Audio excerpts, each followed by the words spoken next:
আমরাও কিন্তু ঢাকা কেন্দ্রীয় বিশ্ববিদ্যালয়ের বিপক্ষে না। আমরাও বিশ্ববিদ্যালয় চাই এবং সেটা কাঠামো ভিন্ন। আমাদের দেশের পার্সপেক্টিভে আমাদের মতো করে চাই, আমাদের শিক্ষার্থীদের চাহিদা অনুযায়ী চাই। ছাত্রদের আন্দোলন হয়েছিল, তারা বিশ্ববিদ্যালয় চেয়েছিল এবং সেই প্রেক্ষিতে বিশ্ববিদ্যালয় হয়েছে, তাই তো? জি, আমরাও কিন্তু ঢাকা কেন্দ্রীয় বিশ্ববিদ্যালয়ের বিপক্ষে না। আমরাও বিশ্ববিদ্যালয় চাই এবং সেটা কাঠামো ভিন্ন।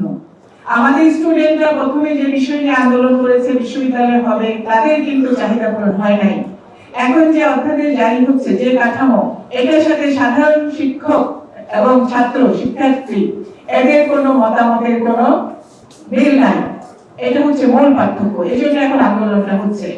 আর শিক্ষার্থীরা চেয়েছিল উন্নত মানের শিক্ষা, গবেষণা, শিক্ষার পরিবেশ ভিন্ন এবং ঢাকা বিশ্ববিদ্যালয়ে তারা যে সমস্যাগুলি ফেস করছিল সেই সমস্যাগুলি থেকে বেরিয়ে আসতে চাইছিল।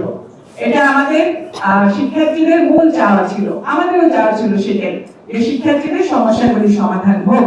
কিন্তু শিক্ষার্থীদের সমস্যার সমাধান হওয়া মানে এই না যে আমার 7টা কলেজকে ভেঙে চুরে ওলটপালট করে দিতে হবে। এক্সট্রিম মশার কয়েল প্ল্যান্ট ফাইবার দিয়ে তৈরি, ডেঙ্গু, চিকুনগুনিয়া বাহি সহ যে কোনো মশার বিরুদ্ধে দেয় এক্সট্রিম সুরক্ষা। কলেজ থেকে, বিশ্ববিদ্যালয় থেকে ভেঙে অনুষদ ভিত্তিক স্কুল করে ফেলতে হবে।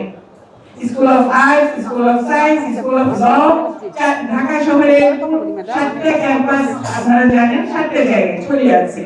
সেই 7টা ক্যাম্পাসে আমাদের একটি স্টুডেন্টকে গিয়ে গিয়ে ক্লাস করতে হবে। এটা কতটুকু আমাদের দেশের মতো একটা শিক্ষার্থীর জন্য বাস্তবসম্মত সেটা ভাবতে হবে।